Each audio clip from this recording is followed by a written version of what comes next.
স্বপ্ন আমাদের অবচেতন মনের অলৌকিক মঞ্চ, কখনো সুখের, কখনো বা দুঃস্বপ্নের। সাধারণত আমরা নিয়ন্ত্রণ করতে পারি না কি স্বপ্ন দেখব, কিন্তু যদি বলি আপনার স্বপ্নের চাবিকাঠি এখন আপনার হাতে, আপনি নিজেই হতে পারেন আপনার স্বপ্নের পরিচালক।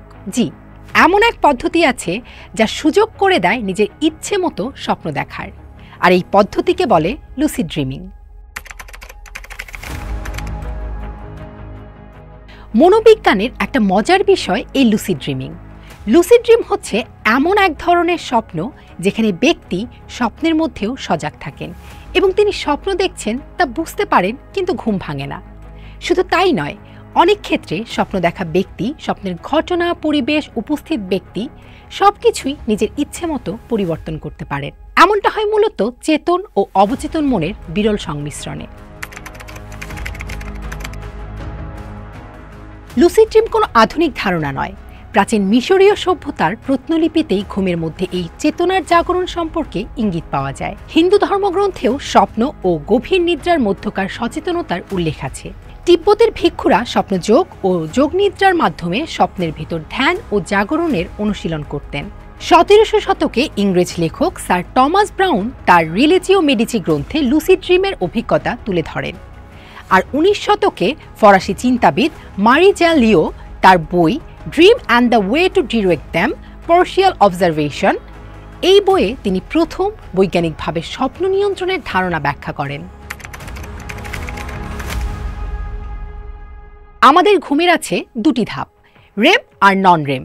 ঘুমের প্রায় 1.5 ঘন্টা পর যখন চোখ কাঁপে, হৃদস্পন্দন বেড়ে যায়, তখনই শুরু হয় রেম স্লিপ, আর সেখানেই ঘটে লুসিড ড্রিম। বিজ্ঞানী ম্যাথিউ ওয়াকারের মতে তখন মস্তিষ্কের ল্যাটারাল প্রিফ্রন্টাল কর্টেক্স আংশিক সক্রিয় থাকে, ফলে মানুষ ঘুমেও যুক্তি করতে পারে, ভাবতে পারে, এমনকি সিদ্ধান্ত নিতে পারে। চাইলে আপনিও লুসিড ড্রিমের অনুশীলন করতে পারেন। কিভাবে? চলুন জেনে নিই। বাস্তবতা পরীক্ষা। দিনে কয়েকবার নিজেকে প্রশ্ন করুন, আমি কি স্বপ্ন দেখছি? একসময় অভ্যাসে পরিণত হলে স্বপ্নেও আপনি প্রশ্নটা করবেন। স্বপ্নলিপি। প্রতিদিন ঘুম ভেঙে সাথে সাথে স্বপ্ন লিখে রাখুন। এতে অবচেতন মন সজাগ হয়, পরের রাতে প্রস্তুত থাকে। ঘুম ভেঙে আবার ঘুম। প্রায় 5 ঘন্টা ঘুমানোর পর জেগে উঠে আবার ঘুমিয়ে পড়লে সরাসরি রেম পর্যায়ে চলে যাওয়া যায়, যা লুসিড ড্রিমের সম্ভাবনা বাড়ায়।